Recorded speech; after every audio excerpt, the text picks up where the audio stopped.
My favorite stress relief balm has always been Origin's Peace of Mind. Even though I really like it, there are a couple problems with it. One is the cost. This little tube is about $20, and I think the little jars that have the pump on them are even more expensive. The other thing is that it didn't smell exactly like I wanted it to smell. So I decided to make my own, and I'm going to show you how to do that. Most of the ingredients, if not all of the ingredients you need to make your own stress relief balm, can be bought online, either Amazon or somewhere else. Now, you are initially going to spend more money for all the ingredients than you would for one of the Origin's Peace of Mind, but you're going to be able to make quite a few out of those ingredients. And so ultimately it'll end up costing you a lot less, and you can also give them as gifts. And some of these ingredients are the same things that you use for lip balms if you want to do that, or also, you know, other types of, like for instance, I make a antiseptic healing balm out of a lot of these ingredients. So it's, you know, if you're looking at it for long term and cost effectively, it's much better than buying one of the tubes or jars over and over again. So one of the things you're going to need is what's called a fixed oil.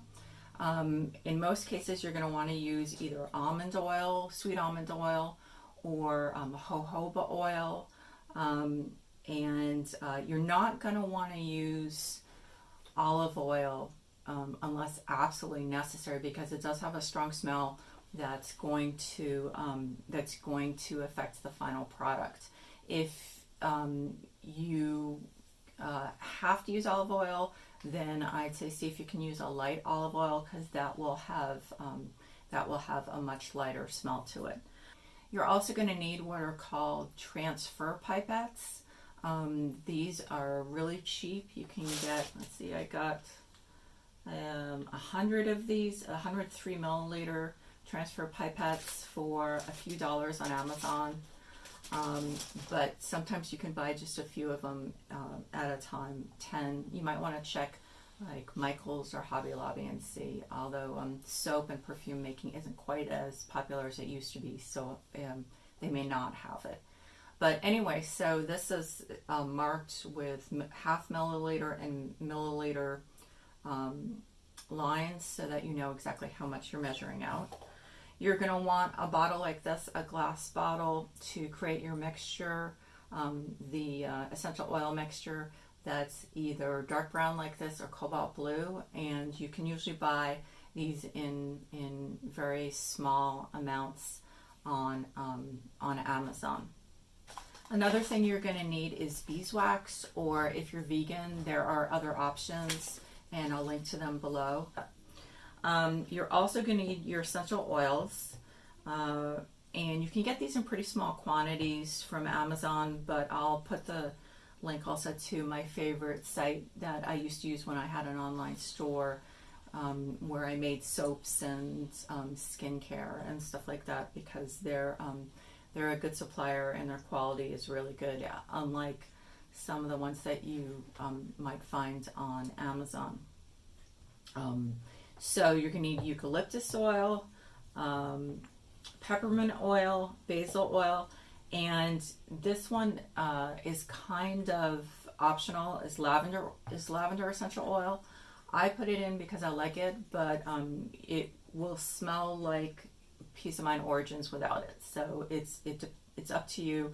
Lavender also is a really good stress relief essential oil, so I would recommend it, and it's not really expensive, so it's one you definitely want to think about having in. And the other thing you're going to need is lip balm containers. I got these on Amazon, and I got them with different colored tops, so I use that instead of labels to keep track of what's in it. So those are everything you need, except of course you also need the glass or Pyrex bowl to melt the beeswax and the fixed oil together, and you need something to stir with, and I think that about covers it. Okay, so let's get started cooking. So first you're going to mix your essential oils together in your glass bottle.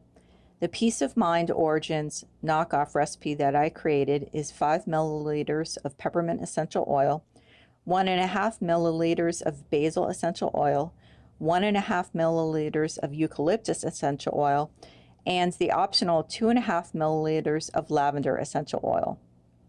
By the way, if you're going to do some experimenting and create your own version, you might want to do what I do and write the measurements down in a notebook as you go. As I adjust the amounts, adding more of certain essential oils, I cross out the original amount and write the new amount in instead. When I'm satisfied with the results, I enter it into a Google Doc, since I sometimes end up losing the notebook. Also, your nose can get tired, so it's a good idea to let it rest every few minutes when you're experimenting. It's a good idea to kind of reset your sense of smell by smelling something like coffee before you start up again. Be aware that sometimes the essential oil mixture can smell different after a few hours. So it's a good idea to let it sit for a while before you add it to the base mixture, so you can make modifications if necessary. Next, you want to create the base mixture by adding the wax and fixed oil to a glass or Pyrex container for heating. For this base mixture, I added 2 tablespoons of beeswax to 4 tablespoons of sweet almond oil. Microwave the mixture for 10 seconds at a time at 50% power, stirring occasionally. Remember that the wax will continue to melt in the hot oil after it's out of the microwave, so you don't have to keep heating until the wax is completely melted. Let the mixture cool until you can touch the outside of the glass or Pyrex container without burning yourself. If it's very hot when you put the essential oil mixture in, the essential oil mixture will evaporate to a great extent. If the base mixture starts to solidify, remember that you can always reheat it before you put the essential oil mixture in to make it liquid again. Once it's cool enough, add 15 milliliters of the essential oil mixture and stir to combine. You may want to add more if your essential oils were not potent enough. You should be able to smell the fragrance strongly if your nose is a few inches from it. Pour the mixture into the tubes if your melting container has a little lip like this measuring cup, or you can also use a transfer pipette if it doesn't. Let the mixture cool and solidify before you put the cap on the container. Okay, so here is our finished balm. Okay, so what you want to do is just put it anywhere that you can smell it, like on pulse points, on your wrist. Origins has you put it on your temples, which is also really good because it's pretty close to your nose. So there you go, you've got a portable stress relief balm.